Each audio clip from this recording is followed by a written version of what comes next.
नमस्कार मंडळी, स्वागत आहे आपल्या चॅनलवर हवामान अपडेट्स महाराष्ट्रमध्ये। आज आपण जाणून घेणार आहोत मोन्था चक्रीवादळाचा राज्यावर होणारा परिणाम आणि पुढील 4 दिवसांचा पावसाचा अंदाज। मोन्था चक्रीवादळाचा प्रभाव। मोन्था चक्रीवादळ निवळल्यानंतर छत्तीसगड राज्यात ठळक कमी दाबाचं क्षेत्र निर्माण झालं आहे। या प्रणालीमुळे महाराष्ट्रात पुढील 4 ते 5 दिवस पावसाची शक्यता व्यक्त करण्यात आली आहे। छत्तीसगडमधील हवामान प्रणाली आता ईशान्येकडे सरकत झारखंडच्या वायव्य भागात पोहोचली असून बिहारकडे वाटचाल करताना तिची तीव्रता हळूहळू कमी होईल असं हवामान खातं सांगतं। महाराष्ट्रात कसा पाऊस पडणार? भारतीय हवामान विभागानं IMD महाराष्ट्रासाठी पावसाचा इशारा दिला आहे।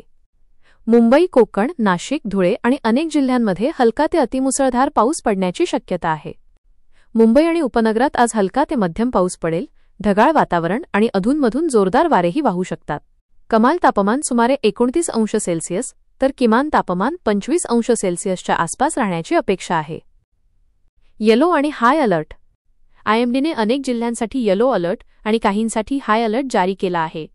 अलर्ट प्रकार: जिल्हे: येलो अलर्ट रायगड, सिंधुदुर्ग, ठाणे आणि पालघर।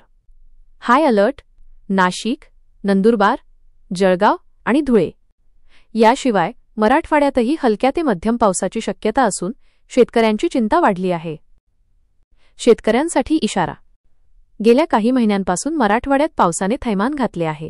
शेतीचे मोठे नुकसान झाल्यानंतरही आता पुन्हा पावसाची शक्यता असल्याने शेतकरी चिंतेत आहेत। सततच्या पावसामुळे अनेक पिकं अडचणीत आली आहेत। पुढील 3 दिवसांचं हवामान। 1 नोव्हेंबर कोकण, गोवा जिल्ह्यांमध्ये हलका ते मध्यम पाऊस।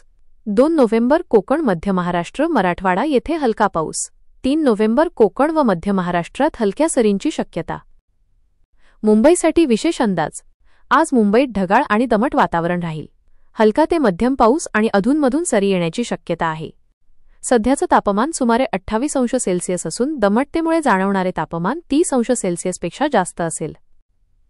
म्हणूनच मंडळी, पुढील काही दिवस बाहेर पडताना छत्री किंवा रेनकोट घेऊनच निघा। शेतकऱ्यांनी हवामान अंदाज लक्षात घेऊन शेतीची कामं नियोजनबद्ध रीतीने करावीत। अशाच अपडेट्ससाठी चॅनलला सबस्क्राईब करा, व्हिडिओला लाईक करा आणि आपल्या मित्रांसोबत शेअर करा।